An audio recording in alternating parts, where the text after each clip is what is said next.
Hi everybody. Welcome to Mrs 360 vlog. నా చిన్నప్పుడు మా అమ్మమ్మ చేసే ఒక స్పాంజీ కేక్ అంటే నాకు చాలా ఇష్టం. ఇప్పటికీ నేను ఆ టేస్ట్ మర్చిపోలేకపోతున్నాను. ఆ రెసిపీని ఈరోజు మీతో షేర్ చేసుకోబోతున్నాను. ఇంక లేట్ చేయకుండా మన వీడియోని ఫుల్ వరకు చూసేయండి. నేను దీనికి కావాల్సిన ఇంగ్రీడియెంట్స్ అనేది చెప్పబోతున్నాను. ఫస్ట్ ఆఫ్ ఆల్ నేను 3 ఎగ్స్ తీసుకున్నాను. హాఫ్ కప్ వెన్నపూస, కప్పున్నర మైదా అండ్ ఈ కప్పు షుగర్. ఈ సింపుల్ ఇంగ్రీడియెంట్స్ తోనే ఈరోజు నేను కేక్ అనేది మీకు చూపించబోతున్నాను. ఇప్పుడు మనం ఆల్రెడీ 3 ఎగ్స్ అనేది బ్రేక్ చేసుకొని ఇందులో అనేది యాడ్ చేసాము. తర్వాత ఏంటంటే 1 కప్ షుగర్ అనేది మనం ఇందులో యాడ్ చేసేస్తున్నాం. తర్వాత ఇది షుగర్ ఏంటంటే ఇందులో మనం ఎక్కువ శాతం మనకి ఇప్పుడు బీటర్స్ అప్పుడు కాలం కాబట్టి మనకి బీటర్స్ అవి అవైలబుల్‌లో ఉండవు కాబట్టి మనం చేత్తోనే ఇది జస్ట్ మనకి స్పాంజీలా రావాలంటే చేత్తో మనం దీన్ని బాగా కలుపుకోవాలి. తర్వాత మనం హాఫ్ కప్ వెన్నపూస తీసుకున్నాం కదా! ఆ వెన్నపూస అనేది దీంట్లో యాడ్ చేసేద్దాం. ఇప్పుడు మనం ఈ షుగర్, ఈ గుడ్లు, వెన్నపూస బాగా కలిసేలాగా మన దగ్గర విస్కర్ ఉంది కాబట్టి విస్కర్‌తో మనం ఇది బాగా బీట్ చేసుకోవాలి. ఇప్పుడు మనం దీన్ని చూడండి ఇలా ఒక స్మూత్ కింద మనం ఇలాగ బీట్ చేసేసుకున్న తర్వాత మనకి గుడ్డేసాం కాబట్టి మనకి నీచు వాసన వస్తది కాబట్టి ఈ స్పూన్‌తో హాఫ్ స్పూన్ యాలక్కాయల పౌడర్ అనేది దీనికి యాడ్ చేసుకోండి.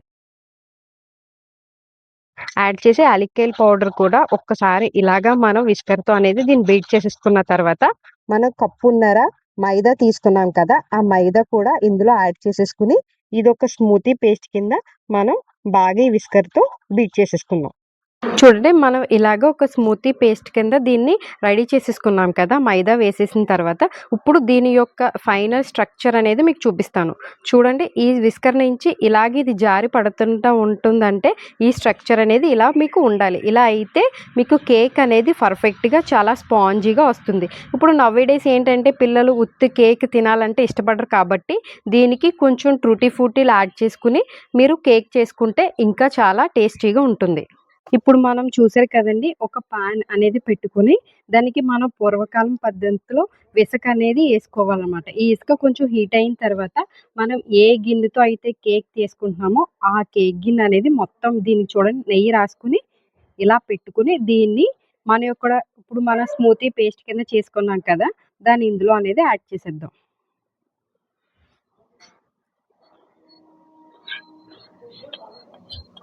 ఇప్పుడు చూడండి ఆల్మోస్ట్ మనకి కేక్ అనేది కుక్ అయిపోయింది. ఒక 20 మినిట్స్ అయిన తర్వాత ఇది ఎలా ఉంది ఏంటనేది చూద్దాం.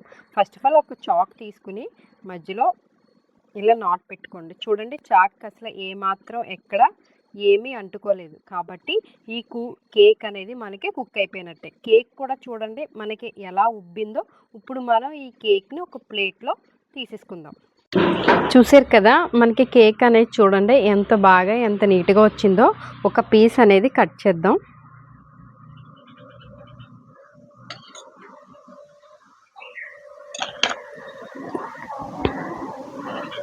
చూడండి ఈ పీస్ అనేది ఎంత స్పాంజీగా వచ్చిందో. చాలా పఫీగా వచ్చింది.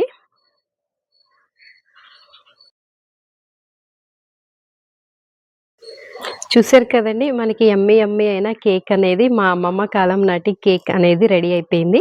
ఇది మీకు టేస్ట్ చేసి ఎలా ఉందనేది చెప్తాను. ఇది బాగా కూడా స్మూతీగా కూడా ఉడికిపోయిందండి. చాలా బాగుంది. ఇలాంటి రెసిపీస్ కోసం మన ఛానల్ని మీరు ఖచ్చితంగా ఫాలో అవ్వండి. మా నోటిఫికేషన్స్ అన్నీ చివరన గంట సింబల్ని ప్రెస్ చేస్తే మా నోటిఫికేషన్స్ అన్నీ మీకు వస్తాయి. Thank you for all watching my videos.